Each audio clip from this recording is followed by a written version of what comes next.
não sentia nada. De repente, uma dor na barriga, pronto. Foi detectado um tumor. Desesperada, liguei a rádio lá, não sei como, nem porquê, a rádio estava lá na Boa Nova e estava falando. O meu problema estava ali.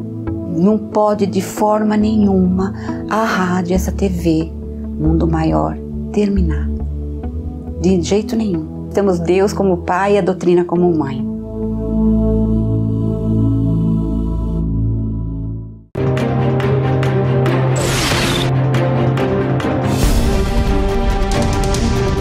Em termos de violência, assim como nos Estados Unidos, no Brasil nós vemos alguns dados que refletem as nossas paixões esportivas. Atualmente, o Brasil tem o 9º maior índice de homicídios do mundo. Segundo a Organização Mundial da Saúde, as taxas brasileiras são 5 vezes a média mundial de homicídios.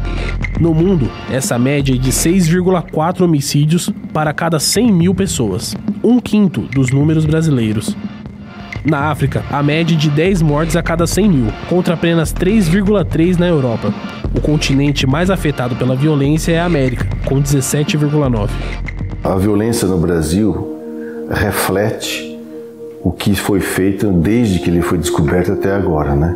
A passividade das pessoas que moram aqui diante de governos. Brasil colônia veio para cá para ser explorado. Isso é uma herança que a gente carrega até hoje. O ser humano é feito para ser criativo. É feito para ser útil. E quando você quer que as pessoas sejam dominadas e trabalhem de forma repetitiva, ela deixa de ser humana. Ela passa a viver como se fosse um autômato, um animal. E isso gera uma revolta muito grande. Além da violência acontecer dentro e fora dos rings e dos octógonos, ela também se manifesta em esportes que não são necessariamente violentos ou de contatos. O problema é que, nesses casos, as consequências são ainda maiores por não haver nenhum tipo de preparo ou de contenção da violência, diferente das artes marciais. O grande problema dessas demonstrações de violência nos esportes que, em teoria, não deveriam ter nenhum tipo de embate físico é a animosidade gerada pelas torcidas rivais. Vemos bem essas consequências nas torcidas organizadas.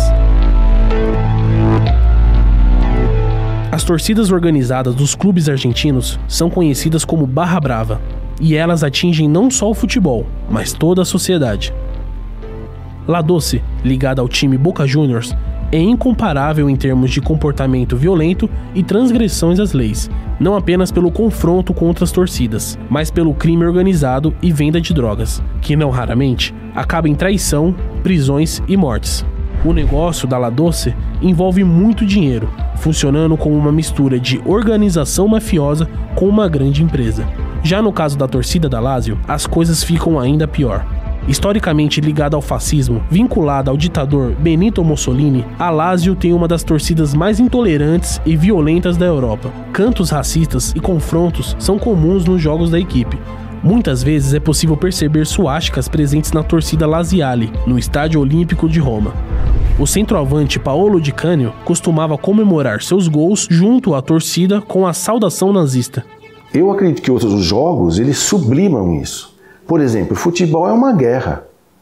O nome das posições é nome que a gente usa em exército. Mesmo quando são esportes que não tem contato, tem violência também. Antigamente eu via, eles tocavam, batiam um no outro, mas não é de propósito, era disputando. Hoje eles chutam um no outro. Será que isso tem a ver com essa ideia fixa, com esse mundo obsessivo? Tem, porque a ideia fixa ela pode ser, inclusive, direcionada. Em verdade, o que ocorre é uma aproximação de ideias. As pessoas que têm uma determinada intenção, interesse, vontade, pensamento, ele entra em sintonia com espíritos que têm os mesmos interesses, né? Então é um trabalho conjunto. Quem planta violência, quem planta maldade, com certeza vai ser responsável por isso. A relação verdadeira nossa, né, com o universo e com Deus se dá por uma relação de inerência. O sofrimento moral é inerente à imperfeição.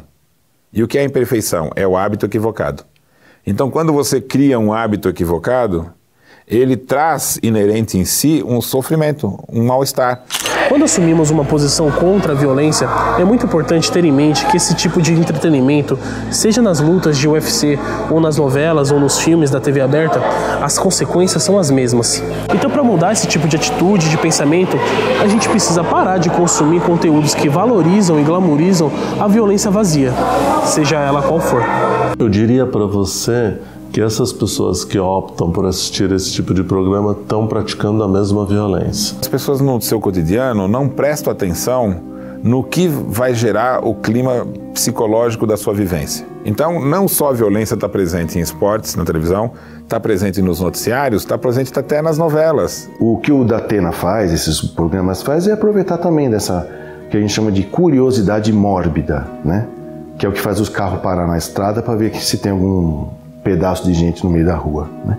Já, por outro lado, podemos enxergar no esporte os benefícios e os sonhos que ele proporciona para milhares de pessoas. Márcio é a prova disso. Com formação em jiu-jitsu, judô e muay thai, ele nos explica quais são os verdadeiros ensinamentos por trás de uma arte marcial. O esporte pode ser transformador na vida da criança, na vida do adolescente, pode formar um bom cidadão, né? Então a gente sabe disso e a gente precisaria criar alguns mecanismos para o esporte chegar nas escolas. Ele pode ser uma grande arma, até mesmo com certeza contra o combate às drogas.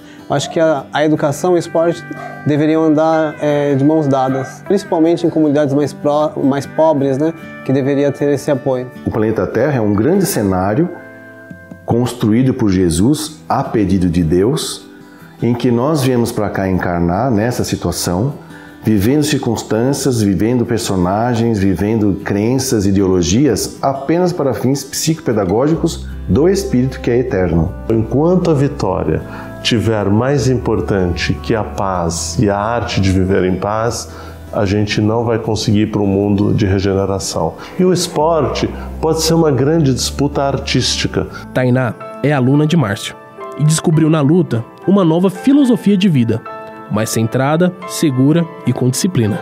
Você aprende a se controlar muitas vezes, a se conhecer as outras pessoas, conhecer sobre a vida. Ajuda você a ter uma doutrina com você mesmo, com os outros, a respeitar o tempo dos outros também. Quem ouve essas palavras calmas nem imagina o treino diário da Tainá. Desde os 10 anos de idade, ela luta Muay Thai, Judô, Jiu-Jitsu, Capoeira e Boxe. Meu objetivo é conseguir um título mundial no UFC, em qualquer outro evento grande de MMA. A Tainá, quando ela chegou, ela já era diferente dos outros. Ela não tinha medo, nunca teve medo, nunca recusou um combate, persistiu no esporte, ela treina desde os 9, 10 anos. Ela se formou, hoje ela já está dando até aula de Muay Thai. E então, assim, o que ela precisa hoje é que alguém enxergue o potencial que ela tem e ajude a realizar o sonho dela. Enxergar. Essa é a palavra-chave para qualquer esportista do Brasil. Ser visto. Essa, sem dúvida, é a maior dificuldade. Eu preciso me filiar a alguma coisa, tipo, alguma equipe. Isso é bem difícil, porque eles precisam te ver. E não tenho muito recurso para aparecer assim. Não tenho personal, dinheiro para conseguir me manter com alimentação, equipamento, que sempre gasta muito. Família, amigos, muitas vezes desacreditam. O processo de desenvolvimento moral se dá por conscientização. Se você viver numa circunstância que tem oportunidade para todos, as suas oportunidades estão garantidas. Então o mundo futuro vai ser um mundo seguro. Essa é a característica. Mesmo com todas essas dificuldades, a luta continua. É o que diz Tainá, que explica a importância da espiritualidade na sua vida e do mais importante, acreditar. Tem momentos muito difíceis, né? Porque você começa você acaba não tendo muito aquilo que você almeja, sabe? Eu vou atrás o tempo todo e acabo não recebendo, aí acaba ficando meio abalado, mas aí é o momento espiritual que entra, que eu tenho muito disso, parar, pensar, ficar mais comigo mesmo, me entender. Acho que é a base de tudo. porque ninguém pode acreditar mais do que você.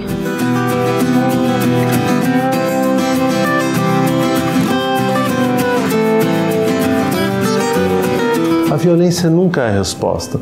Todas as doutrinas pregam o amor.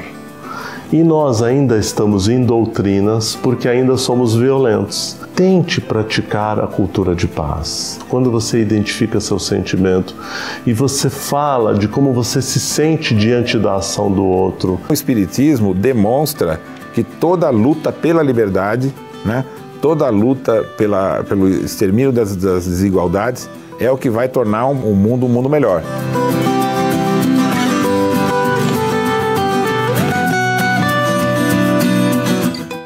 O Mundo Maior Repórter de hoje fica por aqui. Dúvidas, críticas ou sugestões, você já sabe.